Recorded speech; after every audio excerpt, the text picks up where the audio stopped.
Why do we go into relationship? We go into relationship because we are better than one. We go into relationship because we think that when the other person compliments us, we will be better, we will be happier. But then if the relationship you are in, you are not happy, if a lot of things are happening and you are always contemplating, should I stay or should I go? In this video, I'm going to talk about 8 signs that show that you should go out of the relationship now. Stick with me and let's do this. Hello beautiful people, I welcome you back to my channel. This is Eke Nyambie and this is my YouTube channel. If you are returning viewer, hello. If this is the first time you are coming across my video, hi, I'm so excited you are here. So let's get right into it. What are some of the signs that shows that you should get out of your relationship? I mean now, not tomorrow, next week, now. So the first thing I want to talk about is that you are consistently unhappy. As I said, why do we go into relationship? Because we want to be happy with the other person. Yes, conflicts come. Yes, misunderstanding comes. Yes, we are human beings. Yes, the person cannot make you happy 24/7. But then, it shouldn't be that the relationship you are in, you are always unhappy. You are always crying. You are always like consistently. Not for a while, not for a moment, not for some time, but consistently you are unhappy. And you are still in a relationship, and I'll ask you why? Why?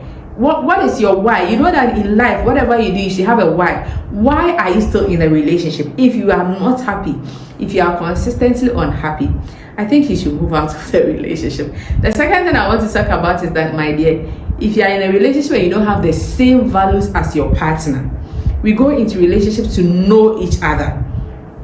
For instance, you don't smoke. For instance, you don't drink. For instance, you believe that this kind of lifestyle is not good and so you don't involve yourself in it. But then your partner believes that, no, what is it? It's nothing. This is just one cigarette. This is just one bottle. This is just... And you want to be with a person because you think you love him or her, my dear.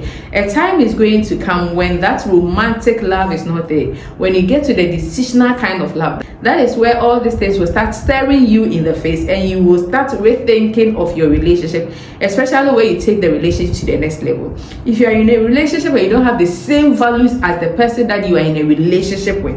Another example is that you are in a relationship where you believe that in this relationship we should be exclusively for each other. And then your partner believes that if as a man, I have the freedom to date as many women that I want.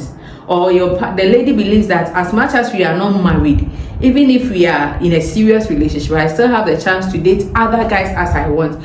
If both of you decide that, okay, we are not married so we can date other guys, that is the same values, you have the same values. But when one believes that, no, I should be with you alone, the other believes that, no, after all, we are not married so I can do whatever I want. What is your value about marriage? What is her value about marriage? What is his value about marriage? How do you see marriage? Do you see marriage to be a divine institution, or you see marriage as just any other, like a normal thing? How does the person see it? What is your values? What is the value of the other person? My dear, let me tell you, in a relationship, no matter how good you are, if you go out with someone who is not good, it will not work. Let me give you a practical example. In frying 2 eggs at the same time, when you break one egg and put it in a bowl, when you break the second one and add it to the first one and the second one is spilled, sorry, but you have spilled the whole eggs. Even if you are frying 10 eggs, if one of them is spoiled and you add it to the rest, it's spoiled. So please know that if you have certain values, the person that you want to be with or the person that you are with has the same values with you. Don't spend most time with the person and later come and decide that, after all, I don't like how he does this. I don't like how he thinks. I don't like how he sees things, and so I want to quit. That would have been total waste of time. So please, if you are in a relationship where you have different values, I think you should get out of that relationship now. The third thing is that you keep breaking up and coming back again. Yes, in a relationship, it might be one breakup or 2. But when it's like within 2 years, you've broken up like 5 times, you go and come back, my dear, it might just mean that both of you are just not compatible. Whatever problem that is making you break up and come back, the problem is still there. You are not able to fix it. So please, I don't think you should continue spending or wasting your time on that relationship. Don't try to fix something that you cannot fix. When you are with someone who makes you happy, you are with someone who makes you happy.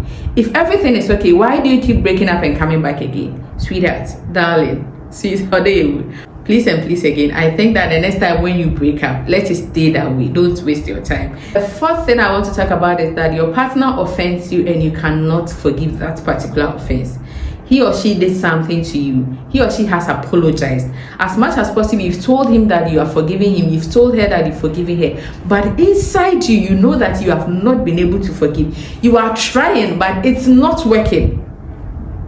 For your own good and for the good of the other person, I think you should go out of the relationship. Because I normally say that apology doesn't wipe away whatever the person did.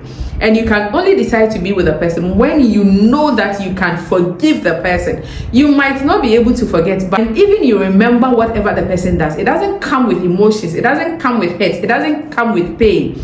It comes just like a normal memory. If you are not able to get yourself to that extent where you've been able to forgive your partner, where when you remember it's just like that, then my dear, it's very painful to be in a relationship where you still hold grudges against each other. The other person would have to be looking over his or her shoulders every time because he offended and you have not been able to forgive.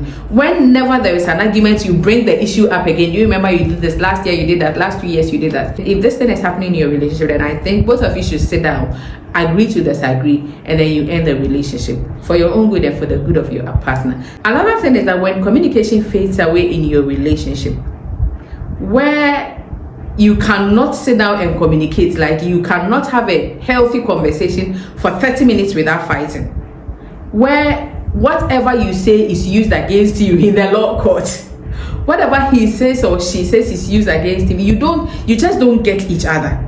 And where you are supposed to sit down and communicate like maturely, like lovers, you end up always quarreling, arguing, fighting over one particular thing whenever you try to have a healthy conversation. Sweetheart, communication is the bloodline of every relationship. And so if communication has faded away, for example, I'm going out with you, I have a romantic relationship with you, and then you go 24 hours without contacting me, without replying to my messages, without returning my missed calls. Why? Because you were busy.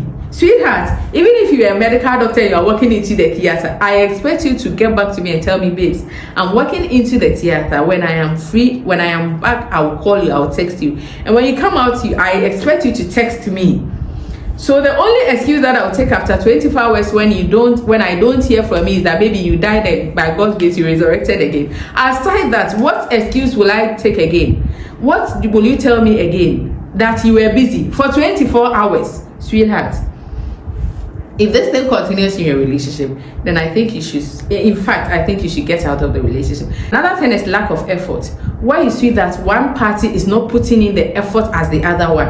I am always making the calls. I am always sending the messages. I am always making the plans. I am the only one initiating everything that goes on in the relationship. And the other one is reluctant, as if I am dating myself. Most of you are in relationships and you are dating yourself, seriously. Because whatever it is supposed to be mutual. We are supposed to complement each other. We are not supposed to compete each other. And so if the effort is one-sided, it becomes stressful, it becomes frustrating. So please, if you are in a relationship where you see that there is lack of effort from the other side, I think you should get out of the relationship. Another thing is unnecessary expectations. Yes, in relationships, we all have our expectations, but when some of the expectations are unnecessary and absolutely high. A guy came to my DM and his problem was that he spoke with his girlfriend one particular day for 2 continuous hours. And then he excused her to do something. Few hours later, the lady started calling him back and he was like, babes, I'm busy, I'll call you back. And the lady said, no, I'm angry. Let's end this. You are not making time for me. Like how? We just spoke for 2 hours. I have to do another thing. I have a life.